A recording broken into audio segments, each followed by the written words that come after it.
you guys are fat too. But it's okay. They get a pass. Right. As long as they're older than you, you cannot. Like, do you want to die? Hi, one down. We're plus size Pinays. And we're reacting to body shaming in Filipino culture. I'm a podcaster of the Evolve with Nicolette podcast. I am a plus size Filipino American model and content creator. Filipinos love the F word. And no, I don't mean cursing. I mean fat. Sadly, this is nothing new for our culture that has been constantly held up to impossible beauty standards. Lighter skin, narrower noses, and smaller tummies. Is body shaming... When I was younger, every single time my mom was like, you gotta pinch your nose, you know, or like, don't go to like the sun because Right, don't go outside. You're gonna turn dark. Right. On top of taba ka, or, you know, all of that. Like, oh, unlaki mo. But the part about like the skin, I would feel so bad because for my darker cousins, they would be the ones that would be most like, come inside, you're too dark already. Like, oof. There's this generalization that if you're rounder, you're well fed and therefore have money. And this exists in many cultures throughout time. Unfortunately, anytime we put on a couple of pounds, or even if we don't but others think we do, we're often met with an intrusive comment about it. This is the problem. Whatever size we are, we tend to be body shamed by family members. Body shame. But they say that like if you're a little bit bigger, it's actually you could get through cancer, you could get through a lot of operations better. So the fact that and it's associated to richness, and it's like now it's kind of skewed, and like there's this new narrative. It reminded me that like, or at least that women will get it more than men do. And definitely like my cousins, my boy cousins, or even my uncles who are heavier wouldn't get, the attention would be on me. Hold on.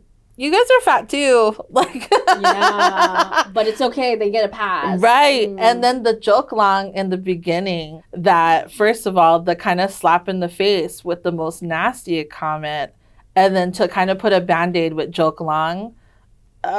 Even if someone says like, just kidding, like there's some truth behind what you said. Even all the time. If it's hurtful like that, And no, it's not just a Filipino thing, but Filipinos, along with their love of beauty pageants, often perpetuate this idea that to be beautiful is to be a size 2. But for some paradoxical reason, when we're skinny, we need to eat more. Literally, it's impossible. Such a weird dynamic. Like we go to parties, eat some more. It's offensive if you do not you don't finish your plate. Right, don't because if they see you not eating. Oh, you don't like my cooking? Like I always say that I got served a side of guilt with dinner. Yeah. Because it would always be like, finish your plate, because we did not have this when we were back in the Philippines. The guilt that was always served on the side of that. My dad would not let me leave the table until I finished my food. And he would give me a heaping serving of rice and sinigang, like for an adult. And I was a child, so. All right. No, for real. And then the reverse of that, like, now all of a sudden I'm heavy and it's a problem. But who served me pandesal every morning? Yeah. Who did that? Push this to me. acclaimed Filipino artists feel this pressure even more so. Lea Salonga, the voice of Disney's Millaine and Jasmine, said this in a tweet. #no to fat shaming. I say this as someone who, throughout my career, has been called fat to my face. I want to ask, have you gotten anything? Yeah. Oh, snap. Especially during the rise of Asian hate. Oh, wow. Because other people who do follow me are also like plus size, and when I don't want them to feel uncomfortable reading those comments. And so like, yeah. Oh my God, I'm so sorry. You do show tummy, right? You'll wear like, the know, crop tops and everything, yeah. Right? Or like the bodycon dresses. Bodycon dresses, yeah. So embracing even the curves, right? Oh, wow.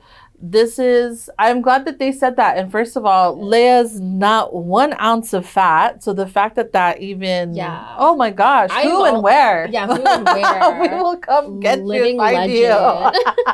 No one should comment on someone's weight. We don't know what they're going through. And we now know more about, eating disorders and body dysmorphia and things like that. The best advice I can give. I barely learned what body dysmorphia means probably 2-3 years ago. Yeah. When I had lived my whole life being told you're so big, Dai, right? Because my family is a Longo. So when I look back at pictures of myself, I'm thinking I'm going to see someone who's super big, obese. Yeah.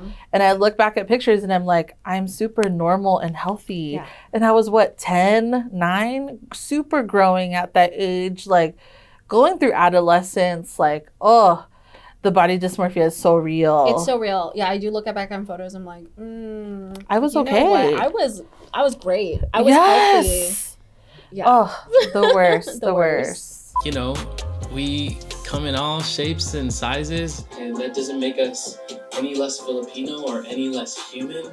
So shout out to all the titas. It's made my skin a little tougher, but also I hope you can see why it is maybe toxic and hurtful. That's the other Band-Aid, right? Along with joke long, the whole point of like, oh, you're so sensitive. Why are you crying? The real world's worse. Like, yeah, I'm going to be tougher on you. So you're prepared. Yeah, you're prepared. And like, you're not going to be surprised when someone says it. When it's like, actually, the most safest space should be my home. Yeah. Should be my family. I have a whole podcast because I have to heal, right? From my own family, from all of these comments.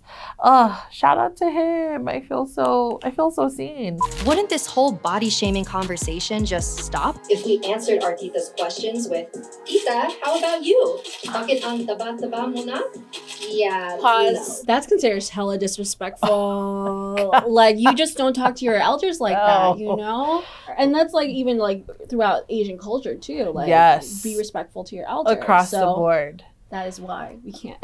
We can't. Like, do you want to die? I could feel younger me shutting down, going to another room and crying, right? But it was better to do that than to be the one to bring shame, to speak out, right? My dad would murder me on sight if I ever made a comment like that. I don't even know how you work on it, tell you the truth. Yeah. Filipino Americans have some of the highest rates of depression among Asian Americans. And the reason we don't often unpack this is because Filipinos don't talk about their mental health, especially not with their families. So that's all true. Accurate. I actually just convinced my mom to seek a therapist, and she loves it. I was like, it's very normal now. It's normalizing as we speak, but it is true because if I bring it up to like male family members, they're just like, no, I don't want to do that. I don't need to talk to a stranger about what's happening with my life. When my brother passed away when I was about 10 years old, I had wrote a poem that was it was the way how I was expressing myself, but the whole school system freaked out. I was sent to go to a therapist. The way how my parents reacted to me needing to go to therapy, like mandated, they were pissed. But all I needed was I needed to be comforted. I needed to be taken care of, like emotionally, you know? And I think what happens is that our parents gaslight us. But I understood that like his parents did not show love like that, right?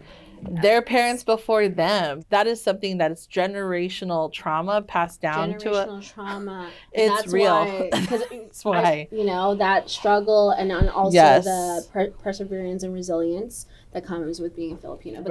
Right. And I have a therapist. Nothing wrong with getting a therapist. No, it's probably the best safe space for you. Yeah. How will we greet them when they come to our Filipino parties? Will we let them know that they're good enough just the way they are? We need to break the cycle. Body shaming ends with us. Bringing the Tabo is my favorite series on the internet right now. And this was just so relatable from the start to the end. Right now, I see it within my own family, within my own extended relatives, that there is a shift in that behavior and representation. It matters. Platforms, social media has made them realize oh wait, why am I doing that? And I think these type of videos is the reason. They pause to think, because they're also consuming this. When we create Filipino parties, when we have those parties, we don't become those titas that are oh, ang taba-taba niya, we just don't do that. It's not all your fault. You've learned this, happened to you, and so that's what is normal. But we're changing the norm. Yeah, I feel the same exact way. These types of conversations are super necessary because we haven't had them yet. Yeah. We probably had them in like the cousin realm, right? At the back of the family party. So I love that this is a conversation starter. It's something that is so needed. It makes it a little bit safer for us to kind of like get out and talk about it a little bit more, and that it is on us, right? Because we have the choice to like, do we continue this behavior that no longer serves us? It never have, right? It never had before. And me being a mom, no one is allowed to talk about my kids' appearance in front of me. Like, I will cut you, I will find you, because what is perfect? Who defined that for us, right? So for me, perfection is in the beauty that you see within yourself. We can empower our children, our nieces and nephews, our younger cousins, or whoever, or even each other. Yes. Right? We change by starting to make the decision to not continue that anymore. Praise your youth for what they're doing. Right? Shout them out for being a model. Shout them out for being a podcaster and those things that they love doing. We don't have to talk about weight anymore.